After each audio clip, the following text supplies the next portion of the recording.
Good afternoon and welcome back. I'm Marcus Peter.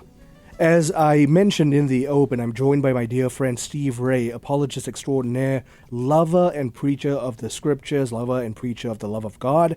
And he's a convert. He is one of the best-known Catholic converts, and he was instrumental in my own journey into the faith. And today we're talking about something that both him and I used to use scripture to attack, and that is this month's devotion to the Eucharist. Steve, thank you for joining us. How are you? You're welcome, Marcus. Always happy to be here.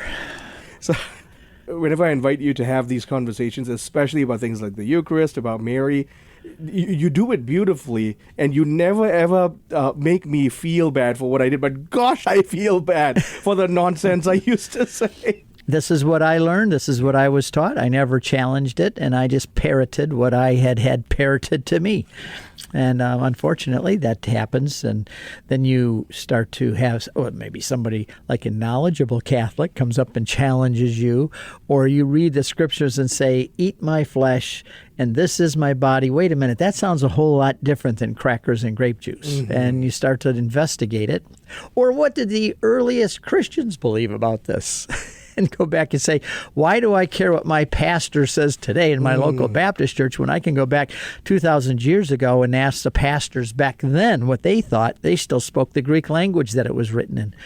So what happened with us is we invited all the church fathers over for dinner one night, and we had the living room all set up for them, and Ignatius of Antioch came, and Clement of Rome, and Justin Martyr, and they all sat around in the living room, and we had a long discussion through their books. We got their books all out, and I felt like they were there speaking to us. And I said, wait a minute, these guys are Catholics. They believe in the real presence. They believe it's a sacrifice. So where did I get involved in this new and different religion? I want to get back on the real train and be back in the Christianity of the first century. Did it, when you first pulled up their books, some of your first readings of how they wrote, did it...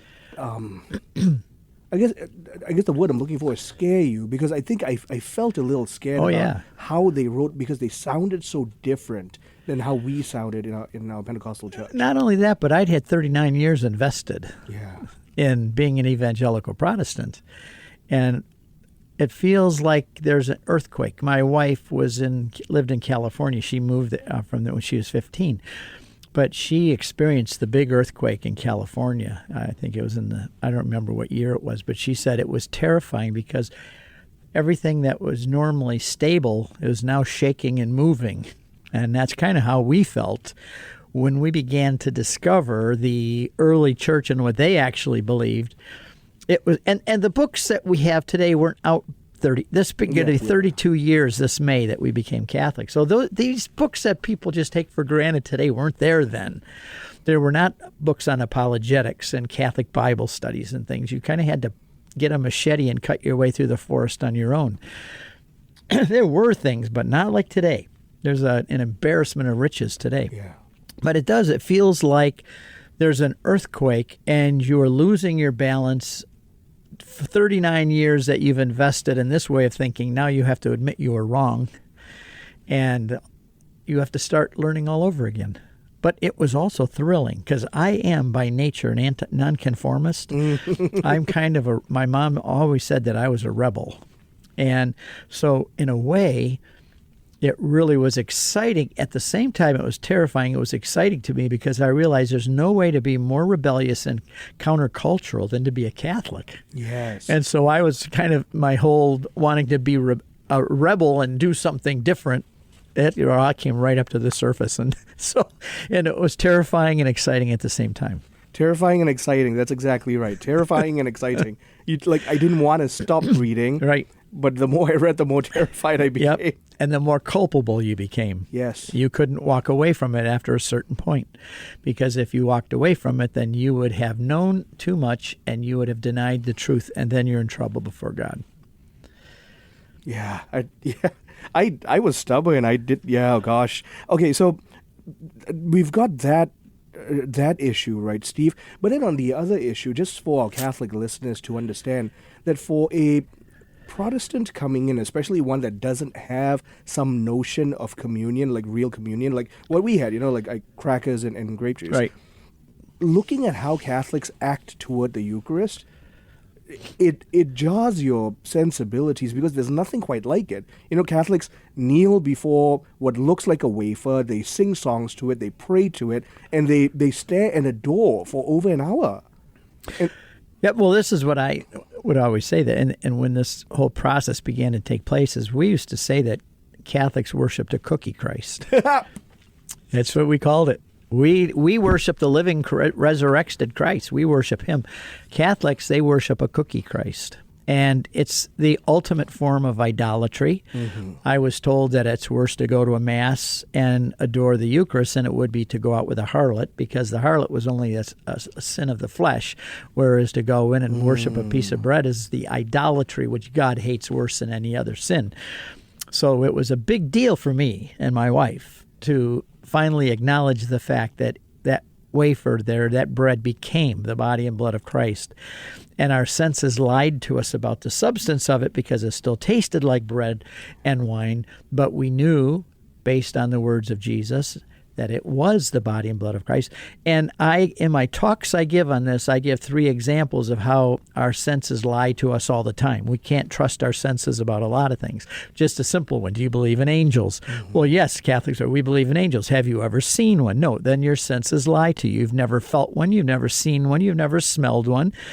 Yeah, you never heard one, probably. And I had one person say, yes, I did see my angel. But the vast majority, we believe in angels. Our senses say they're not there, but we still believe in them. And when Jesus said that this wafer, this piece of bread, becomes my body, it is my body, I'm not going to argue with him.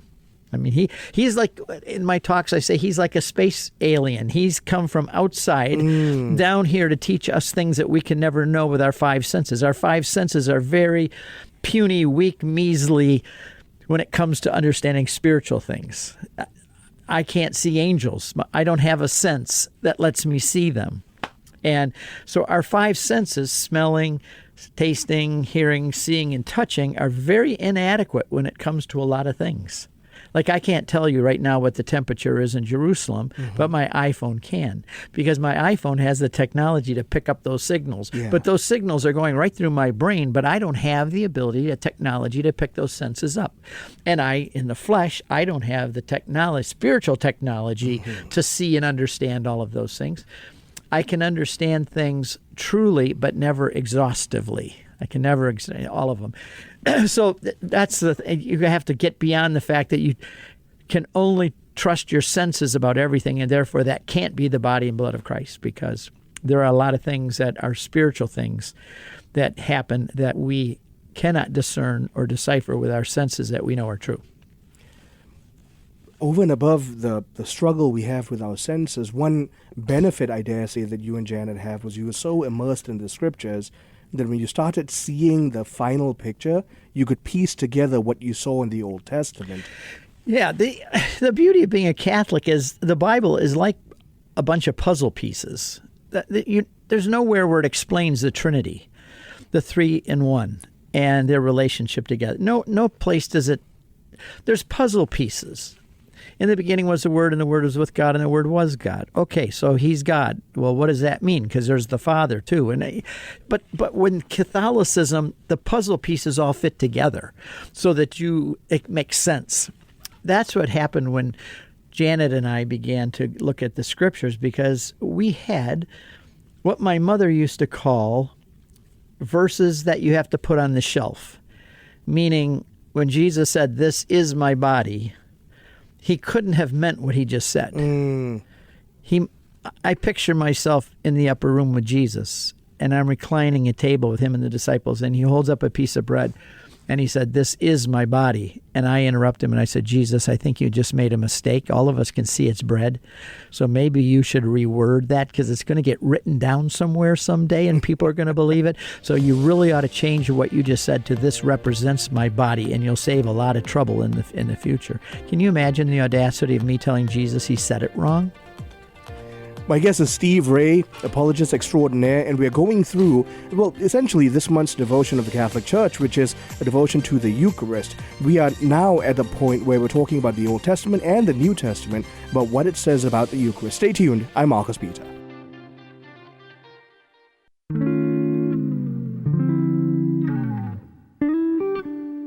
Good afternoon and welcome back. I'm Marcus Peter talking with Steve Ray, pilgrimage leader. Steve, before we continue, you have, it's one of my favorite things that you do, and I always make this tired joke that it should end with a shipwreck, and that is the Footsteps of St. Paul cruise. So tell us about it. Oh, yes. We have a trip going to Ireland in Lourdes and Fatima, but they're pretty much sold out. There's only a few seats left, and they're basically sold out. But we do have in October our biannual, every other year, our St. Paul Mediterranean cruise and seminar at sea, we call it. We're going to hit 10 biblical sites. We're going to Philippi and Neapolis and Corinth and Athens and Philippi, Thessalonica, Ephesus, all these wonderful biblical places. And I love to get there and to give my talks at these places because it's really very real, especially Mary. When we go to Ephesus, we see where John was the bishop and where Paul lived for 18 months. No, 2 years actually, he lived there. And where Mary lived up on Nightingale Mountain and have Mass at her house. And that's just a tremendous trip. Plus, we have a couple of free days out at sea. Just people enjoy the amenities of the ship, and we're going to have some talks. I'm going to do the whole life of St. Paul. It takes me 4 hours to do that. But we'll split it up over the trip. And great priest coming along with us. And it's going to be a wonderful time. So if people are interested, how can they find out about it? CatholicConvert.com, and that one is also going to fill up fast, so people should sign up quickly for it. So CatholicConvert.com.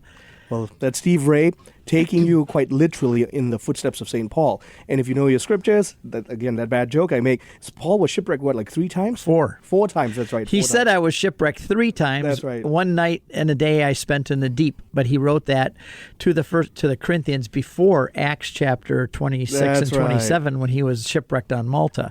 So it's actually 4 times. That's right. Because I remember him writing I was shipwrecked 3 times, but that's right. That was the 4th one in Malta. So we were talking earlier about the biblical texts that speak about the Eucharist. Your mom had this saying, there are certain Bible verses we need to put on the shelf.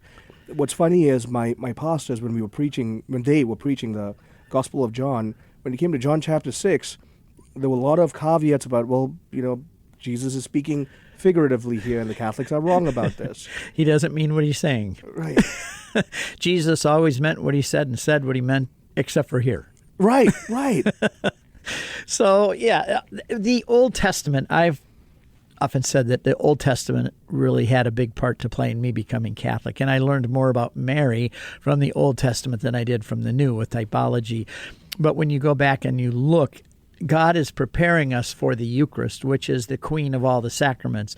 And it is a stupendous gift of God that he gives us. But he's preparing it for us, just like he prepared us for the Messiah, with images and with typology and with prophecy, so that when the Messiah came, they should have recognized him.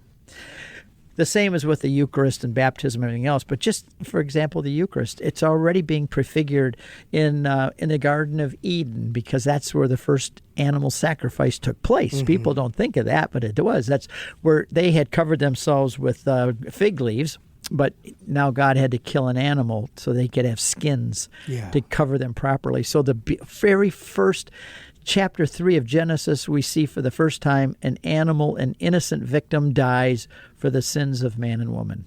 And that is already beginning to look forward to the Eucharist, where we're celebrating it as a sacrifice. And it is a sacrifice. Then you see the Passover. There's a lot of them, actually. But the Melchizedek, when he comes out in Genesis chapter 14 with Abraham, he is said to be the priest of the Most High God and the king of Salem, Jerusalem. And he is a picture of Christ. And what does he bring out to Abraham, who represents all of us, the people of God? He brings him out bread and wine. And the church has always viewed that as a precursor to the Eucharist. Then you get to the Passover lamb. They're in the land of Egypt, and they want to get out, and they have to kill a lamb. And they put the blood of the lamb on the lintel and doorposts, and then they have to eat the meat of the lamb before they leave. Interesting. Jesus in the upper room says, "This is my body." Why? Because it's the Passover meal. What are they eating? They're eating the Passover meal. There's no lamb mentioned there. Yeah. So where's the lamb? Well, Jesus is the lamb. That's why he said, this is my body. Eat this, because you're eating the meat of the lamb. And then he says in the end of chapter 14 of John, let us get up and go from this place. Just like Moses said, now that we've eaten the meat of the lamb, let's get up and go from this place and escape from Egypt. So the Passover lamb is a wonderful picture, a precursor for what's going to happen. You eat the lamb. Passover lamb is Jesus, and he dies and sheds his blood, and the blood is there, and you eat the meat. That's a picture of the Eucharist. And even Jesus says it as the man. Oh, then the other one is the manna. When they get out in the wilderness, they're hungry and they want food, and he gives them manna. And Jesus explains that he is the fulfillment. As Moses is God, or Moses gave you the manna in the wilderness, I am the true bread which comes down from heaven. In other words, that's a picture of me. It's the food for the journey, through the journey all through the wilderness until you get to the promised land. That was the food that sustained them. I am the new bread. I am the bread that comes down from heaven. If you eat of this flesh, you'll never die. And it's going to be your food for the journey through this world until you get to the gates of heaven. So the whole manna is a picture of Christ in the Passover. The one I really love is in Exodus. I think it's 24:8, where it says, when we listen at Mass, we've heard it over and over again, and nobody asks the question. This is my blood of the new covenant. So the question you should ask is, what was the blood of the first covenant? If there's a blood of the new covenant, well, where's the other one? Well, it's in Exodus. And it says it this way, that Moses had the young men bring bulls into the sanctuary over the people, and they put the blood of the bulls into bowls, and he sprinkled it on the people. So it sounds pretty innocent and easy. But I don't know if anybody out listening right now owns a bull. But those are mean, vicious animals. I've been chased by bulls before. And when I gave my talk, a guy said every bone in his body had been broken by his bulls that he owns. They were to bring the bulls, plural, in, and they were to get the blood out. How do you get the blood out of bulls? You have to kill them. Somebody has to hold them up, slice their neck, hold them up so gravity then you got to put that blood in the bowls. These are 2-ton animals. They're big. They're mean. A big pile of muscle. Once you kill it, you got to get the blood out. You put it into bowls. They have to put the blood of the bull. So you put the blood of the bulls into bowls. I like to have people say that 10 times fast. So you put the blood of the bulls into bowls. But I lived on a farm, and to say that he took the blood then and he sprinkled it on the people, blood, as soon as it hits the air, it turns into nasty, snotty clumps called clots. Yeah. It coagulates. It stinks. It's sticky. Flies immediately start coming to it. And it's sticky, like globular clots. Well, it says he sprinkled it on the people. There's no way it would have gone splat, splat, as he's throwing it on these people. And when they're done, they're covered with blood clots. There's no showers. There's no washing machines out in the desert. They go home and they're covered with this sticky, snotty, cloppy blood clots. And that's the blood of the first covenant. He said, this is the blood of the covenant. And Jesus said, now my blood of the new covenant. This is all a picture of what's coming. And we don't get blood thrown on us now. It's more intimate. We actually drink his blood, much more intimate. Yep. Oh, that's beautiful. And we also get a holy water, which is, because Jesus did what he did, we don't have to get the blood of bull sprinkled on us. Exactly. And I always tell deacons, I said, I never want to hear you complain about cleaning up after Mass. If you were a deacon in the old days, then you could complain. That's right. Entrails and body parts and bones and blood. Yep. And feces everywhere. Oh, gosh. And all of this is to say that the scriptures really do point towards, like all of the scriptures are pointing towards not just Jesus, but this covenant sacrifice that he's about to inaugurate. Right. It's all pointing towards that. And he knows it. He said, I longed for this night. Why? Because he is giving his body and blood. This is a nuptial meal. It's a picture of a bride and the groom coming together and becoming one.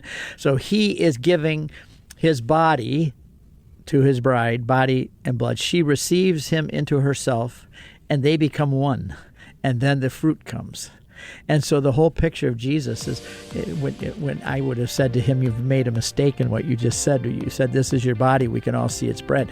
The fact is that he loved this moment. He longed for it. And for me to tell him he said it wrong, that he's understanding it. His body is being given to his bride, and his bride receives his body into herself, and they become one.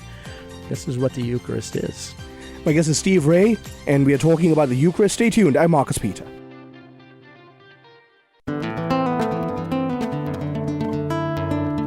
Good afternoon. Welcome back. I'm Marcus Peter, talking with Steve Ray, apologist extraordinaire. He's also a pilgrimage leader par excellence, and he is, as he shared earlier, he's leading a pilgrimage in the footsteps of St. Paul, this biannual cruise. So try to be a part of it. There are very few seats left. It's selling out. So, Steve, you were beginning to touch earlier about how intimate the reality of the Eucharist is. Let's dive deep into what Jesus starts saying in John chapter 6. Well, John chapter 6 is a prophecy, so to speak, when we pull our bus up to the gates of Capernaum. And we are always the first ones there because I hate being in line, so we start early. And we're sitting there. I always point out to people, look at above the gate. It says, the Church of the Promise of the Eucharist. This is telling you what's going to happen. John doesn't give you the institution of the Eucharist in the upper room. That's in Matthew, Mark, and Luke, and 1 Corinthians. John doesn't tell you about the institution. He writes later than the rest of them. He knows you already know that. He didn't write his gospel until almost 100 AD. He's going to tell you the theological foundations for what we know already happened in the upper room. But if you look at the parallels in John's gospel, where he's foretelling what's going to happen in the upper room, he said, you have to eat my flesh and drink my blood. When you get up there, he changes the words, and now it is you. This is my body. I told you you're going to have to eat my flesh, and now here it is. Here's my body. He is the lamb, so you're eating the body, the flesh of the lamb. In John's gospel, the people had just been on the other side of the Sea of Galilee on the eastern shore, and I found where it was. We went out one time, my wife and I, and we just found the place where he did the multiplication of loaves and fish at least twice, mentioned 6 times in the Gospels, at least twice. One was on the other side. Then he walked on the water back, and he went back to sleep at Peter's house in Capernaum. Those people that got fed, probably 20,000 of them or so, it says that they came back across the sea, and they went up past Bethsaida on the shoreline. In the morning, they're all in front of Peter's house, which means Peter had a pretty big front yard. And they're all there, and Jesus wakes up, and he comes out, and he sees them all there with anticipation on their face. And he said, I know why you're all here, because I gave you free food yesterday, and you're back to get your bellies full again. People like free stuff. So he said, but he then is going to use this as a teaching moment, and he says, but I want to tell you something. I have a bread that if you eat of it, you will never be hungry again. Now, these are hungry people. These people didn't have grocery stores, and if it was no rain one year, there was no food the next year. Not meat either, because the animals didn't have anything to eat, and they would go hungry. This is why famines were such a big deal. They didn't have trucks coming from Mexico with food in them from, the gardens in Mexico. They were hungry people. To hear that there's a food that he's going to give them, that they'll never be hungry and never go shopping again, they can't wait. Give us this food. Yeah. He said, I am the bread which came down from heaven. If you eat of this bread, you will never die. And they look at him and they say, they look at each other. What does he mean he came down from heaven? This is Joseph and Mary's son. He's the carpenter. He came down from? Show us your hands. Yeah. And so he shows them their hands. What? All calluses from being a rock mason? You're not come down from heaven. You're the guy that we know from Nazareth. So what are you talking about? Well, Jesus could have said, I'm just speaking symbolically. But he didn't. He upped the ante when they argued with him. He had used the word esthio for eat and lechem for bread. Now he changes his words and he ups the ante, and he changes the word lechem for bread for sarx, which means red meat with blood dripping out of it. And he changes the word esthio, which means to normally eat, like I'm going to do after I'm done interviewing with you here, sit down and eat normally. But he changes that word to trogo, which is the word for gnaw, munch, chew, masticate. So what he's saying now is he changes it. Instead of just unless you eat the bread, he's now saying unless you chew and munch and gnaw on my flesh. And they think, what do you want us to do? Come up and bite you? Take a bite out of your arm? What are you talking about? And they said it's a hard saying. And they all walked away. And when I was a Baptist, I walked away with them because I didn't accept the saying. He ups the ante, and he really puts it down. The word trogo gives you the impression of a dog chewing a bone. They're gnawing and munching and chewing. So he's really upping the ante, and they get upset, and they walk away. And he says to Peter and the others, "Are you going to walk away too?" And Peter says, "Lord, we have no idea what you're talking about. Eating your flesh and blood. We can't be cannibals. Jews can't even drink blood. We have no idea what you're talking about. But what we do know is that even with your hard sayings, if we stay with you long enough, you will help us to understand it over time. And plus, you're the only one that has the words of eternal life, so we're going to stay here. We don't understand it, but we will, I'm sure. You'll help us understand it."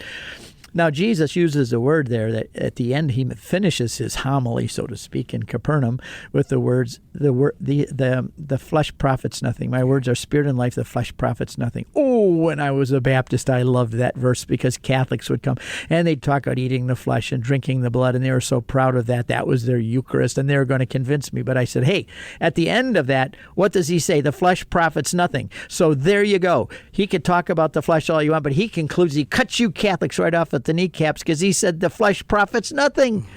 Well, first of all, you have to be very careful when you're interpreting Scripture. Yeah. All along, he said, my flesh, my flesh, my flesh. Now he changes it to the flesh. Yep. And what does he mean by the flesh? You go to the Gospels. I go on my iPhone. I do a search for the flesh. I find it in the Garden of Gethsemane. They're falling asleep. He said the spirit is willing, but the flesh is weak. What's he talking about, the flesh? He's talking about me here, my body, my mind devoid of the revelation of God. My five senses trying to analyze and fix. He said, my words are spirit and life. You can't understand them with your human technology. My words are mystery. They're sacramental. There's no way in the flesh profits you nothing when it comes to trying to understand these spiritual things. And then the whole idea then is that the flesh is me and my five senses. I cannot understand fully. I cannot see the body and blood of Christ behind the surface image I'm seeing of bread and wine, but he tells me it is.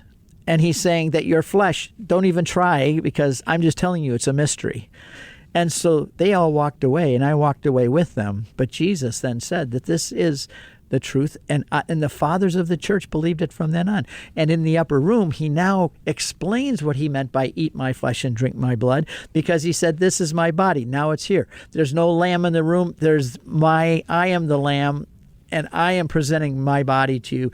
This is my flesh, which will be given up. In other words, what I'm holding in my hand, I haven't even died on the cross yet. That's coming. But I'm holding in my hand already the flesh that's going to be on that cross. Mm-hmm. And the church has always taught that the cross and the Eucharist are one and the same. When you are at the Eucharist, you are there at the foot of the cross. You are there with the body and blood of Christ. You cannot have the Eucharist without that. They're one and the same. The Eucharist is not another sacrifice. It is a sacrifice, but it's not another sacrifice. It's the one and same sacrifice that Jesus did on the cross, but he makes it present again for us. I give the example of the sun rising. The ancient people used to think that when the sun would rise, it was born, and it would race across the sky, and then the sun would die. Oh, poor sun. But then another one would rise, and a new sun would come up in the morning, and it would race across the sky. Every day a new sun. Then we get in the space shuttle, and we fly out into the outer space, and we look back and say, oh, that's not a new sun every day. That's the one eternal sun. It's always there.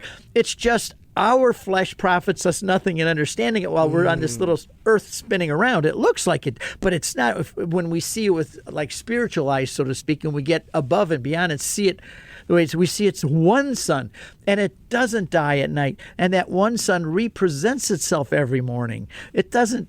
It's the same sun. It's not a new sun. The same S-O-N sun. The Eucharist is Jesus, and it's not another sacrifice. It's that eternal sacrifice coming back into space and time so that we need it to survive. And so the sacrifice is like the sun. It's not a new sun. It's not a new sacrifice. It's God representing it every day because he knows that we need it. And the people at that time would have heard that very clear distinction. It's just we twist the text today. Oh, yeah. We read our own experiences back into the text, extrapolate, or Yeah, we for example, we think that all of them had porcelain toilets, and we think they all had their teeth because we have dentists. But we read our own experiences back into those days, and it's fraught with danger if we do that. So, considering the very deep biblical reality of the Eucharist, I want to ask if you can also share, like, for example, Revelation 5:6, seeing the Lamb standing as if slain. There's a kind of Eucharistic reality in heaven as well. Oh, yeah, there's a beautiful, whoever's listening, do a Google search, Van Eck, the adoration of the Lamb, and you'll see an altar in a field, and on that altar, with people coming from every language, tongue, and nation coming to adore this Lamb on the altar, the Lamb has his throat slit, and the blood is pouring out into a chalice on the altar, and that comes right out of Revelation chapter 5. It's brilliant that we're adoring the Lamb. This is Jesus Christ, and he is presented to the Father constantly for all of eternity as the sacrifice. That's why for God, the sacrifice of Christ is an eternal event, and he allows that eternal event to come back into space and time for us. But it's not a new sacrifice. We are participating in the one eternal sacrifice. Well, I like to say when God wakes up in the morning and he wipes the sleep from his eyes and he gets his first cup of coffee, what's the first thing he sees? Is the Passover lamb, the crucifixion of his son, the death of his son. That's why we have the crucifix in a church, so that we will see the first thing Sunday morning what God sees when he wakes up. The first thing is the sacrifice of his son. It is an eternal sacrifice. It's always before the eyes of God, and God brings it and gives it to us every day because he knows we need it for our life. And that, therefore, is what every Christian outside of the Catholic faith is lacking. So a final word, Steve, to be bold about the Eucharist so that we can invite people into this banquet. Yeah, we're really inviting them into a banquet that is unprecedented. The Old Testament certainly prefigured it and told us it was coming. And with the Old Testament, we learn it's going to be something so spectacular. It's better than the multiplication of loaves, better than the manna, better than all else. And then if we celebrate it with a little cup of grape juice and a cracker, it's an insult to the whole Old Testament and what it told is coming. It's an insult because it's nothing compared to what the Eucharist really is. My guest has been Steve Ray, apologist extraordinaire, lover of the scriptures, and he's been sharing with us essentially the biblical but also patristic roots of the Eucharist. Stay tuned. I'm Marcus Peter.